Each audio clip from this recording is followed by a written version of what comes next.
Yes, it is time for Pioneer Update, bringing you up to date on the activities and information from the Batesville Public School District. It is a service of the Citizens Bank. The Citizens Bank is a bank built for you. Today we visit with the Superintendent of Batesville Schools, Dr.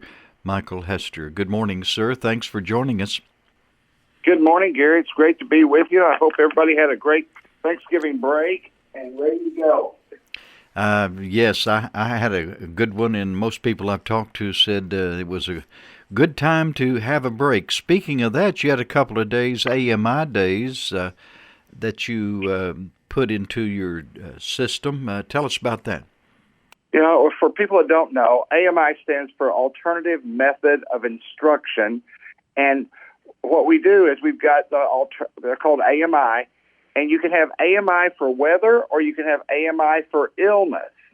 And obviously, usually the flu was what we had to go with illness, and of course now COVID's added into there. But last week we had to call AMI days for November 22nd and 23rd, the Monday and Tuesday. What happens is the quarantining and the shortage of adults to run schools is what usually gets us. Not that people are sick, but when adults in our school system, their kids get quarantined, it puts a shortage then.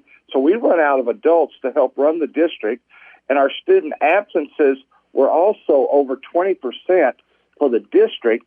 We had some buildings over 30%. So we've got a lot of kids or parents and people being quarantined, and then that affects the adults.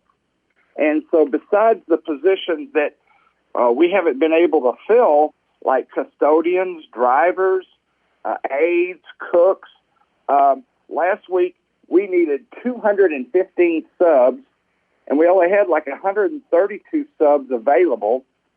And one-third of that, of the 132 subs that are available, were coworkers who already had a full load and were covering on their planned period or their lunch break.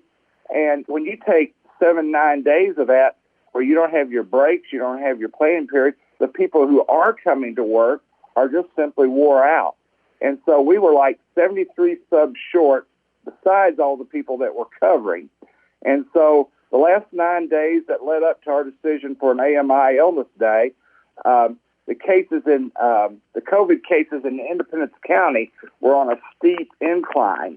And so we go with the COVID Act Now numbers on the website, and we went from 21.3 per 100,000 to 57.4 per 100,000 just in a 9-day span. And I think it even gushed up to over 60-something during the break. And so today, again, we're up in the 50s for 50s per 100,000, and our mark, our policy says that at 35 we mask up.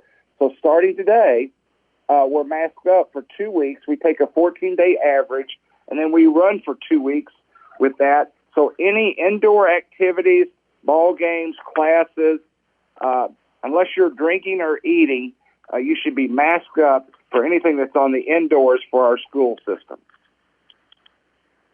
Okay, it gets to be almost a complicated thing sometimes, trying to follow. Quarantine rules are what kill us. More about the quarantine rules. The governor and the health department set those standards. A lot of times they'll base them off CDC recommendations, but we try to be in touch with them to be sensible about it. But at this time, Independence County's spiking, and then you take all the shortages that we have with the adults, plus how it affects our people with quarantines. That's why we have to come to these AMI illness decisions here in the past, and we try to hang on as long as we can. We hate to do that. Most people are pretty understanding, but there are some real hardships that creates for single parents that have to work and don't have their child care as well. We understand that. We try not to do it unless we're just completely wore out. Very understandable. We appreciate you visiting with us on Pioneer Update. The Superintendent of Batesville's Public Schools, Dr. Michael Hester. Thank you, sir. Thank you, Gary.